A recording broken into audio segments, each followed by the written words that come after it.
Investment in securities market are subject to market risks.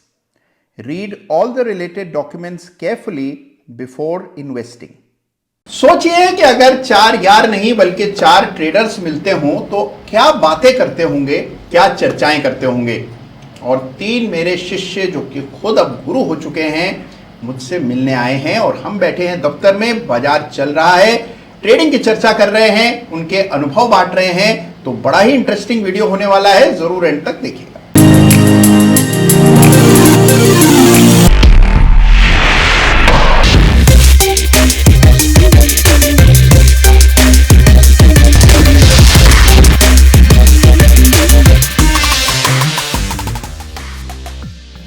नमस्कार, जय श्री राम। आज मैं हूं अपने दफ्तर में और मेरे साथ हैं 3 बड़े ही शानदार ट्रेडर्स और आप तीनों नौकरी से आजादी कार्यक्रम से जुड़े रहे हैं, शानदार ट्रेडिंग कर रहे हैं। हल्के हल्के डरते डरते शुरुआत की थी लेकिन आज बड़ी दूरी तय कर चुके हैं और सुनने में आया है कि बड़ी बड़ी उपलब्धियां हैं आपकी। तो आइए आज इन सबसे आपका परिचय कराऊंगा, इनके ट्रेडिंग एक्सपीरियंसेस जानेंगे, कहां लड़खड़ाए, कहां संभले, क्या गलतियां की, ये सब कुछ जानेंगे। तो हमारे साथ सबसे पहले हैं अनुराग बंसल जी। और अनुराग बंसल जी चार्टर्ड अकाउंटेंट नहीं है, एडवोकेट हैं जी। और साथ में एक नई गाड़ी के मालिक हैं, ऐसा सुनने में आया है। ये हमारी जानकारी सही है अनुराग? आप तक जो जानकारी आई है वो आप तक सही है, बाकी सबने जो सुनी है वो गलत है। चलिए, तो अनुराग जो है बड़े ही सफल ट्रेडर हो गए हैं और वैसे पेशे से एडवोकेट हैं और काफ़ी 2 साल से 2.5 साल से ट्रेडिंग कर रहे हैं और अब प्रोफेशनली ट्रेड कर रहे हैं। और अनुराग के बगल में बैठे हैं दत्ता साहब, और दत्ता साहब हैं नागालैंड से और ट्रेडर हैं, इन्वेस्टर हैं, ट्रेडिंग करते हैं। और मेरी ओर देखने में भी कष्ट हो रहा था उनको क्योंकि उनकी निगाहें पूरी तरह जमी हुई थी अपने लैपटॉप पर। तो दत्ता साहब हैं दीमापुर नागालैंड से, राइट। और साथ ही है हमारे साथ भव्या नारंग हैं और भव्या आई हैं जयपुर से और पेशे से अपनी ट्रेनिंग से इंजीनियर हैं लेकिन अब फुल टाइम ट्रेडिंग कर रही हैं। और छोटी मोटी इंजीनियर नहीं है भव्या, गोल्ड मेडलिस्ट हैं। सर उसके बाद मुझे बहुत अच्छा पैकेज भी मिल गया था लेकिन मेरा एम था थोड़ी हायर स्टडीज़ के लिए जाया जाए, एमटेक करी जाए। तो सर मैंने उसके लिए 1 ईयर ड्रॉप लिया था, मैं तैयारी कर रही थी। सर उसी समय मेरे अंकल है जो ट्रेडिंग करते हैं, मैं उनके पास रहने चली गई। तो सर वहाँ पे मैंने उनको ट्रेडिंग करते हुए देखा, समझा, 3-4 महीने अपनी पढ़ाई भी करी, उनकी ट्रेडिंग भी देखी। तो सर जब तक एंट्रेंस आया तब तक मुझे रियलाइज़ हुआ कि मुझे अब काम तो इसी में करना चाहिए। तो सर उस समय मैंने सोच लिया कि नहीं, अब हायर स्टडीज़ करेंगे मार्केट्स में। अरे वाह, बहुत बढ़िया। और ये सुनकर पेरेंट्स का रिएक्शन क्या था भव्या? सर पेरेंट्स का रिएक्शन थोड़ा सा देवर स्केर्ड फॉर मी क्योंकि उनको लग रहा था एकेडमिकली अगर आप अच्छे हो तो आपको जॉब्स में चले जाना चाहिए और लोग क्या कहेंगे वाला रिएक्शन होता ही है। बिल्कुल सही बात, लोग क्या कहेंगे। तो भव्या आपने एक बड़ी अच्छी बात कही कि जैसे मतलब एक मेंटल ब्लॉक है लोगों के मन में कि भाई लड़कियों को ट्रेडिंग नहीं करनी चाहिए या ये करियर सूटेबल नहीं है, करियर है भी कि नहीं इसको भी लेकर के लोगों के मन में डाउट रहता है। तो आपका अनुभव क्या रहा? आपका एक्सपीरियंस तो बहुत इंपॉर्टेंट है। सर इसमें सबसे पहला पॉइंट जो मुझे लगता है, लोगों को लगता है इसमें अनलिमिटेड लॉस है। सर वो जो लैक ऑफ एजुकेशन है, ट्रेडिंग की लैक ऑफ एजुकेशन, सर उसमें पॉइंट ये कंसिडर नहीं किया जाता कि मनी मैनेजमेंट सबसे इम्पोर्टेंट है। सर क्योंकि अनलिमिटेड लॉस तो हो ही नहीं सकता ना if it is managed, if your loss is managed. तो सर उन्हें लगता है चाहे लड़का हो चाहे लड़की हो, ये पूरा कैपिटल ब्लो कर देंगे, हमारे घर का ब्लो कर देंगे, कैपिटल ख़त्म कर देंगे पूरा। तो सर वो पॉइंट नहीं आता अगर आप पढ़ के इसमें प्रोफेशनली काम कर रहे हैं, ट्रेडिंग में आपका मनी मैनेज हो रहा है, रिस्क मैनेज हो रहा है। तो सर वो सबको बताना इम्पोर्टेंट है कि हाँ अनलिमिटेड लॉस नहीं होता। प्रोफेशनल और अनप्रोफेशनल जो सोच है, क्योंकि आमतौर पर जो लोगों का विचार है ना वो बहुत पुराना विचार है। और अब आप लोग जो सीख के कर रहे हैं, अलग लेवल पर कर रहे हैं, तो आपके एक्सपीरियंसेस अलग है। तो बहुत सही आपने कहा। तो जो भी लोग डरते हैं वही ट्रेडिंग में अपने बच्चों को भेजने में और संकोच कर रहे हैं, तो देखिए आजकल के बच्चे कहाँ पहुँच गए। तो अच्छा अनुराग जी, आपकी गाड़ी के बारे में बात करते हैं। ये बताइए, आपने जो अभी गाड़ी खरीदी है जी, वो ट्रेडिंग की इनकम से खरीदी? काफ़ी कुछ ट्रेडिंग की इनकम से है। अच्छा। थोड़ी बहुत पापा ने हेल्प की है, जो कि मैंने डिसाइड किया है जितनी पापा ने हेल्प की है वो भी मैं ट्रेडिंग से पूरा कर दूँ। वाह, बहुत बढ़िया, गजब। तो अच्छा ये बताइए अनुराग, अब आप ट्रेडिंग कर रहे हैं, साथ में आप एडवोकेट भी हैं जी। तो 2 प्रोफेशंस, दोनों बिल्कुल अलग अलग, दोनों की डिमांड्स अलग अलग, कैसे मैनेज करते हैं? मैनेज तो देखिए सर, अगर आपको कोई एक प्रोफेशन चूज़ करना है एंड आपको फुल टाइम करना है तो आपको उसी में ज़्यादा वक्त देना पड़ेगा। नाउ प्रोवाइडेड क्योंकि मैं दोनों में हूँ तो मेरा जो मन है, मेरा जो पैशन है वो मुझको ट्रेडिंग की तरफ, इन्वेस्टिंग की तरफ ज़्यादा ले जा रहा है। सो जो मेरा दूसरा इनकम टैक्स का जो रिलेटेड काम है, I am looking into it but from a very distant. मन नहीं है आपका, आधे मन से मन, हाँ आधे मन से भी है। तो ट्रेडिंग में आपका, ट्रेडिंग में फुल मन है, पैशन है। बहुत गजब। तो दत्ता साहब ये बताइए कि नागालैंड में हमने सुना है बहुत लॉटरी वगैरह चलती है, आपने खेली कभी लॉटरी? हाँ सर, खेली। क्या अनुभव रहा वहाँ पे आपका? अनुभव सर ऐसे हुआ, क्लास 10th के एग्ज़ाम के बाद जो वैकेशन टाइम मिला था जी, तो उधर गए। मेरा जो चाचा वगैरह वहीं बिजनेस करते हैं जी, तो उन लोग सुबह तो चले जाते थे अपने बिजनेस में, तो मेरे पास फ्री टाइम पूरा रहता था, पूरा दिन। तो मैं बोर हो जाता था तो उधर ही लोकल 1-2 फ्रेंड लोगों से दोस्ती हुआ, लोकल्स जो थे, तो उनके साथ, उन लोग के साथ दोस्ती करते करते उनके साथ मैं मार्केट में चला गया जहाँ पे ये गैम्बलिंग होते हैं। ठीक है। तो उधर पूरा कंटिन्यू चलते रहता है, एक के बाद एक लॉटरी का नंबर। उसमें क्या है, 10 रुपये में आपको खरीदना है टिकट, अगर वो नंबर इफेक्ट आ गया तो आपको 100 रुपीज़ मिलेगा। तो उधर में जितने भी मैंने देखा, पूरा गांव के विलेजर्स लोग जाके वहाँ अपना पूरा दिन का उन लोग ये प्रोफेशन बना लेते। प्रोफेशन? हाँ। तो उसमें कोई कमा पाता था? सर कभी कभी जैसे 10 दिन में एक बार किसी को लग जाता था, किसी को नहीं लग। अभी भी चल रहा है वहाँ? हाँ अभी भी चल रहा है। तो आपने गैम्बलिंग देखी बचपन में या एज में, और इसको देख के बहुत बार लोग सोचते हैं कि ट्रेडिंग और गैम्बलिंग में बहुत पैरेलल्स हैं, बहुत सिमिलर सी चीज़ें। इनफैक्ट हमारे यहाँ धारणा भी लोगों की यही है कि ट्रेडिंग एक लेवल पर, गैम्बलिंग। तो आपको ये नहीं लगा कि भी वो ये सेम सी चीज़ है? इसमें क्या अलग क्या पाते हैं? सर एक्चुअली मैं जब कोर्स किया उस टाइम का मेरा जो डिसीजन था और अभी का डिसीजन में बहुत सारा फ़र्क है। मैं पहले तो कोर्स किया नहीं था, मैं मार्केट में 2008 से हूँ। वीडियो देखता रहा, वॉच करता रहा, काफ़ी दिन से था मेरे को ये करने के लिए। फिर कोविड का टाइम आया, उस टाइम में पूरा घर में बंद, फिर आपको ही वॉच करते करते धीरे धीरे फिर मैंने नौकरी से आधे ज्वाइन किया। उसके बाद से फिर मेरे को काफ़ी कुछ सीखने को मिला। और आज के डेट में मैं आप ये मान के चलिए, मतलब मैं बोल सकता हूँ मेरा को अभी, मैं जॉब करता हूँ लेकिन जॉब से ज़्यादा इनकम मेरे को इसमें हो रहा है। और जैसे मैं पूरा मेरा जो खर्चा है, एक पर्सन का जितना खर्चा मेरे को, मैं ऑप्शन बेच के मैं निकालूँ। दत्ता साहब ये बताइए कि आप अभी क्या देख रहे हैं, कैसे ट्रेड लेते हैं? एक इंट्राडे ट्रेड अपना बताइए, आज क्या देख रहे हैं आप? ये सर एक्चुअली सर मैं पहले तो ये देखता हूँ जैसे एनएससी साइड में डेरिवेटिव में किसका ज़्यादा, कौन सा स्टॉक में ज़्यादा कामकाज चल रहा है, या तो कोई स्टॉक मेरे को मिल गया जो एमएससीडी लाइन के साथ साथ, सिग्नल लाइन के साथ एकदम स्ट्रेट रेंज में मेरे को। मतलब आप ये देखते हैं कि एमएससीडी 0 के करीब आ जाए, और एमएससीडी अगर 0 के करीब आ गया तो उसका मतलब ये है कि स्टॉक रेंज में है। रेंज में एमएससीडी असल में क्या होता है, एमएससीडी 2 मूविंग एवरेजेस के बीच का फासला है। तो अगर वो फासला बहुत कम हो जाता है तो इसका मतलब स्टॉक आपका रेंज में है। तो बेसिकली रेंज वाले जो बहुत टाइट रेंज में स्टॉक है वो आप खोज रहे हैं एमएससीडी के जरिए। उसके बाद क्या करते हैं? स्ट्रेंगल खोज लिया सर 5 मिनट्स के चार्ट पे, उसके बाद सीधा सर उसका ऑप्शन चेंज, उसके बाद ऑप्शन चेन खोलते हैं? हाँ ऑप्शन चेंज खोलता हूँ सर। ऑप्शन चेंज खोलने के बाद उसका प्रीमियम अगर सेम स्ट्राइक का, मेरे को दोनों को प्लस करके उसका स्ट्राइक प्राइस से डिवाइड करने के बाद अगर मेरे को उसका नहीं एक मिनट, पहले आपने ऑप्शन चेन खोली, दोनों के कॉल और पुट का जो एट द मनी कॉल है, एट द मनी पुट है, उन दोनों का प्रीमियम आपने ऐड कर लिया।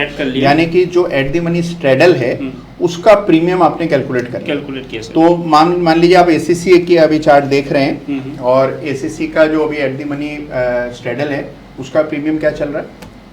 4860, और इधर पुट का चल रहा है 4560।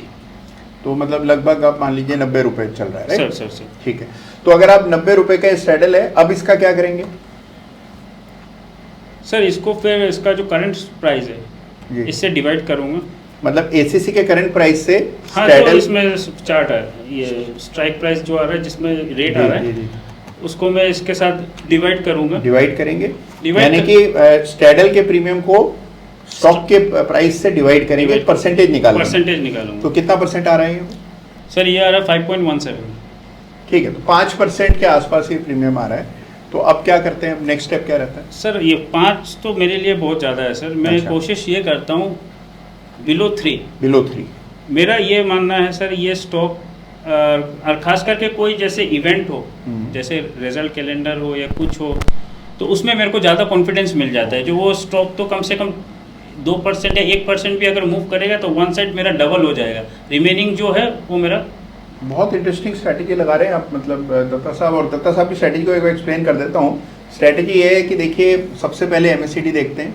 MACD अगर 0 के करीब चल रहा है, यानी कि स्टॉक हमारा एक सीमित दायरे में चल रहा है। स्टॉक ऐसा खोजते हैं जिसका रिजल्ट आने वाला होता है, राइट? तो रिजल्ट से पहले या कोई बड़े अनाउंसमेंट से पहले अगर कोई जैसे मार्जिन हो रहा था HDFC बैंक और मर्जर हो रहा है या कोई और स्पेशल सिचुएशन है, और उस पीरियड में आप देखते हैं कि उसका प्रीमियम घटकर 3% हो जाए उसके स्ट्रैडल का, हाँ, वहां पर आप एंट्री लेते हैं, कॉल पुट दोनों बाय कर लेते हैं, और फिर उसमें अगर एक बड़ा मूव आता है तो आपको प्रॉफिट आ जाता है। तो ये बेसिक।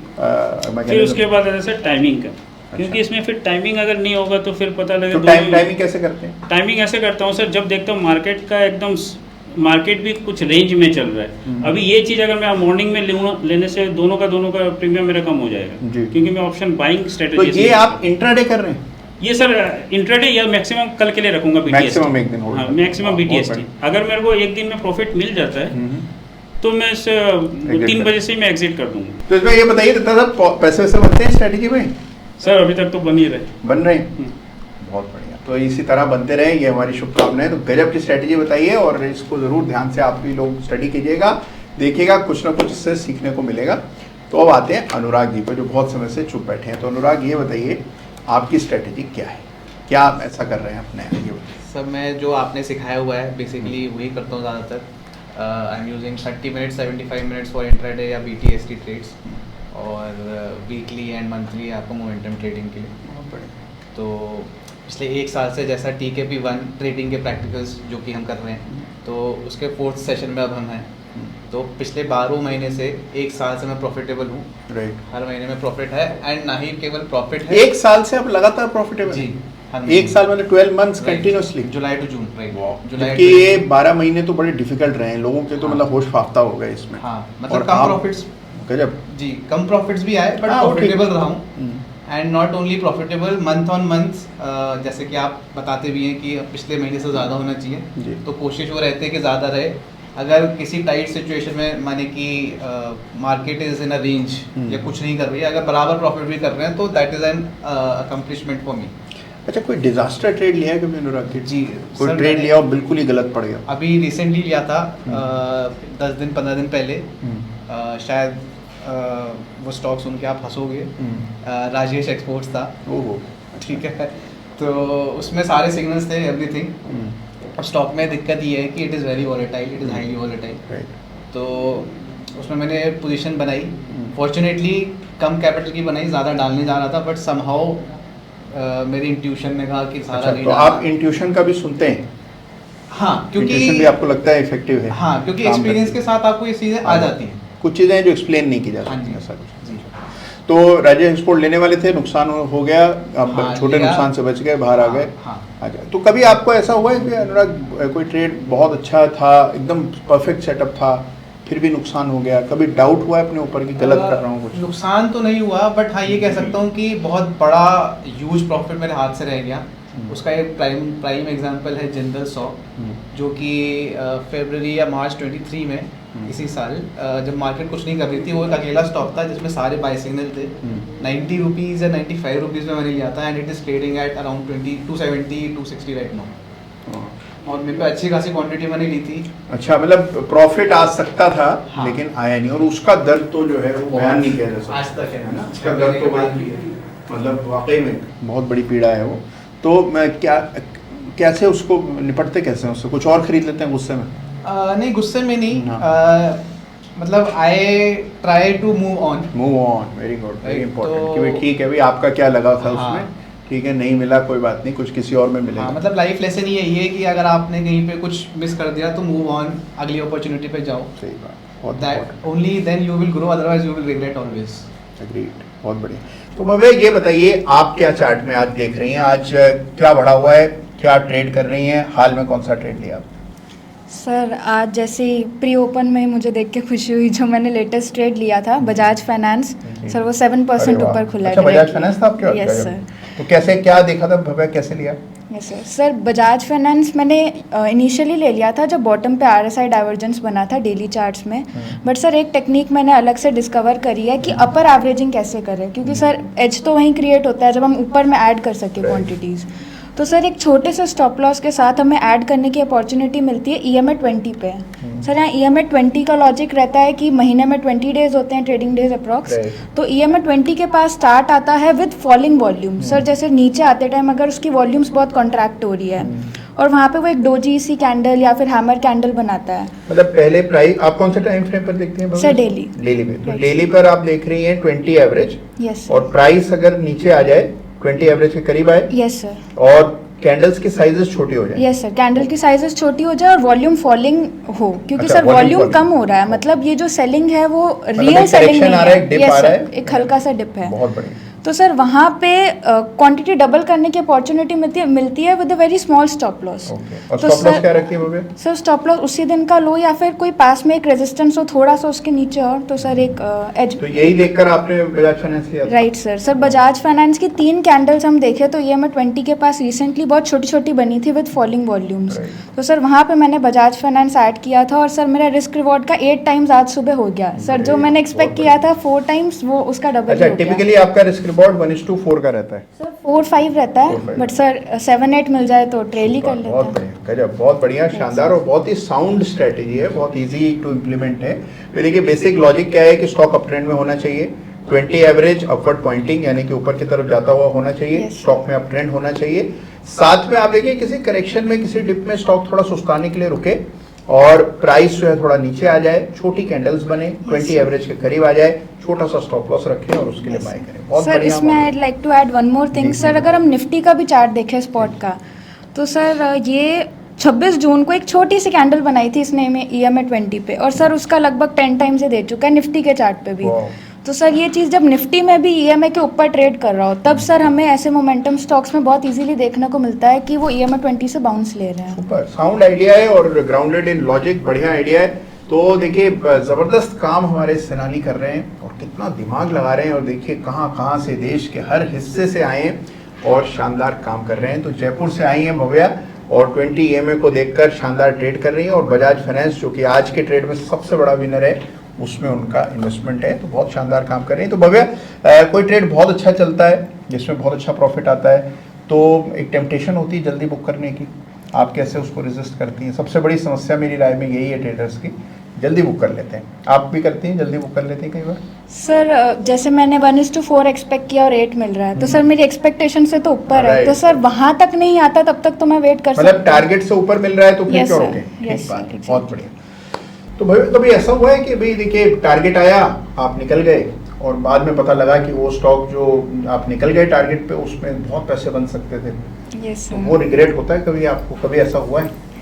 सर अभी कुछ समय पहले मैंने RVNL में डेली चार्ट देख के एक ट्रेड लिया था जिसमें फ्लैग पैटर्न ब्रेकआउट हुआ था। तो सर मेरा स्टॉप लॉस बहुत छोटा सा था और 1:4 मिल रहा था मुझे उसके हाईएस्ट पॉइंट तक। तो सर जैसे ही वो हाई पे टच हुआ मैंने गलती ये करी, मैं इंट्राडे एग्जिट ले ली उसमें। सर अगर मैंने वो आपका प्लान था ओरिजिनली? यस सर, प्लान था, राइट। बट सर वो उसी दिन आफ्टर 10 मिनट्स और सो सर वो वहाँ से 10% और बढ़ा, सर अगले दिन 20% बढ़ा। सर मेरे रिवॉर्ड का 40 टाइम्स हो गया और मैं 4 टाइम्स लेके निकल गई। और सर बीच बीच में मुझे इतना आपको ऐसा लग रहा होगा कि आप ही का मजाक उड़ाने के लिए बढ़ रहे हैं? रेस सर मैंने उसको वॉच लिस्ट से हटा दिया, फिर सर अगले दिन वापस डाला, फिर देखा, फिर हटा दिया। ठीक है। तो तो सर कई बार ऐसा हो जाता है, but it is part of the game. देखिए जो आपके नसीब में है वही मिलेगा, चाहे कितनी भी कोशिश करें। चलिए, तो ये है हमारे ट्रेडर्स नौकरी से आज़ादी कार्यक्रम के सेनानी, जो कि अपने रियल लाइफ अनुभव, देखिए ये किसी किताब में नहीं मिलेगा आपको, this is real life, life lived. और जब आप ट्रेडिंग करते हैं तो अलग ही एक्सपीरियंस होता है, और वो एक्सपीरियंस धीरे धीरे करके और रिफाइन होता जाता है, और वही एक्सपीरियंसेस आज हम लोग आपके साथ बांट रहे हैं। तो कैसा लगा आपको आज का ये विशेष कार्यक्रम, मुझे ज़रूर बताइएगा। अगर आप भी यहाँ बैठकर ट्रेड करना चाहते हैं और अपनी ट्रेडिंग के अनुभव बांटना चाहते हैं तो कमेंट में ज़रूर लिखिएगा, अगली बार मैं आपका इंतज़ार करूँगा। तो इसी के साथ आप सभी का बहुत बहुत धन्यवाद आज आने के लिए। Thank you so much, I had great time. Thank you so much. Thank you sir.